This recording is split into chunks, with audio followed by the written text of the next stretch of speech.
Today I'm going to be making strawberry ice cream, and I'll show you a quick glance of the recipe here. Basically, it's just strawberries with a little lemon juice and sugar that you cut up and macerate, leaving to sit in the refrigerator for a few hours. A cup of sugar, which is divided. Some of that goes into your strawberries and some goes directly into your ice cream mix. A cup of whole milk, 2 cups of heavy cream, and a teaspoon of pure vanilla extract. Now I make some variations on this recipe. For example, I don't buy whole milk, so I'll be using 1%, which will make my ice cream a little leaner. And I'm probably putting a little bit less sugar in my entire recipe than this calls for. So I've already set aside the 1 cup of milk and a half a cup of sugar. The instructions state to, in a medium bowl, hand mix or whisk to combine the milk and granulated sugar until the sugar is dissolved about 1 to 2 minutes. But I'm going to try an experiment here, because when you use granulated sugar, there are granules in it and they don't totally dissolve in just 1 to 2 minutes. So I'm going to pour the sugar into the milk and then put this cup in the refrigerator to sit for a while. And then I'll bring it back out here and I'll put it in my metal bowl, which will also be refrigerated. So when I take them both out later, they'll both be cold. I've poured the 1 cup of milk with a half cup of sugar into my metal mixing bowl that was also refrigerated. And you can see the strawberries over here that I've been macerating in the refrigerator. Notice that I cut the pieces pretty small. They work better in the ice cream mixer that way. And now I'm just gonna beat the milk and sugar for 1 to 2 minutes.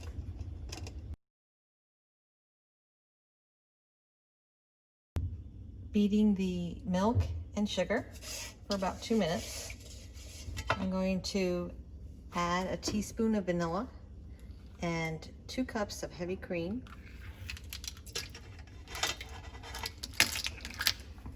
And also the juices from my strawberries.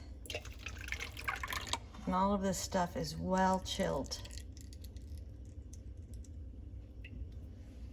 And then I'll add the strawberries next, but just mix it up.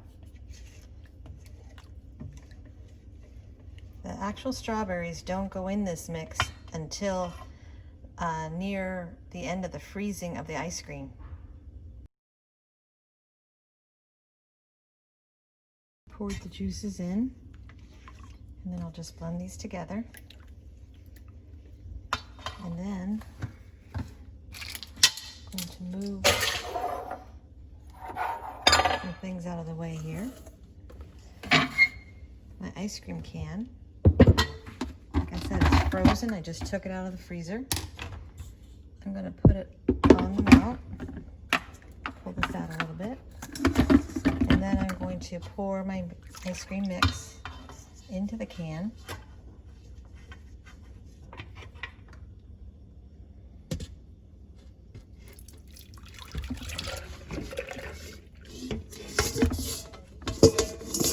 every last drop in there. Then put the beater in, the paddle, with the circle up. Put the plastic cover on. Fix it so it doesn't come off. Twist it on, and then I've chosen to put a piece of foil on top to keep it cold. And then I just turn this up.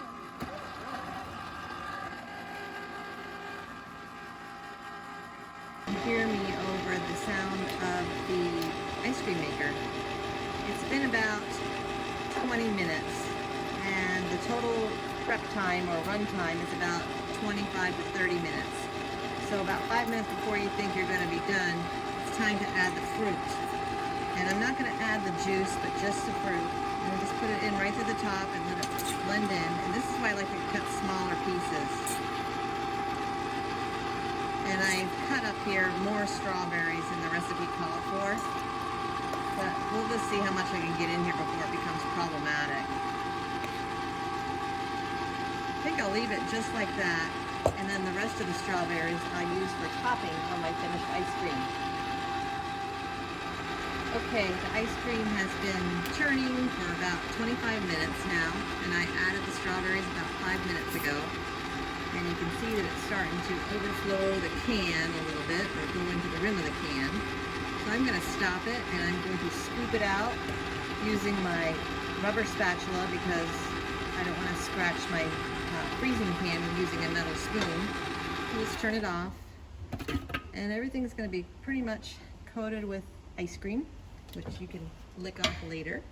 And I saved the original bowl, set it aside so that I can put the mixing paddle in there because this is going to start dripping. I'm going to save what I can right into my container for storage, and then some lucky person can lick the rest off the paddle. But there it is. So I'll get a good portion of it into my storage container, and then I'm going to start just scooping out portions of this, and it's going to be more solid, probably nearer the bottom. And I've always thought maybe I should make a little bit less mix so that it doesn't overflow so much, because obviously the closer it is to the top, it's not as cold. So I'm going to scoop all this out and put it in the freezer, and I would say tomorrow it'll be at its finest, but I know that we're going to start digging into this a little bit tonight.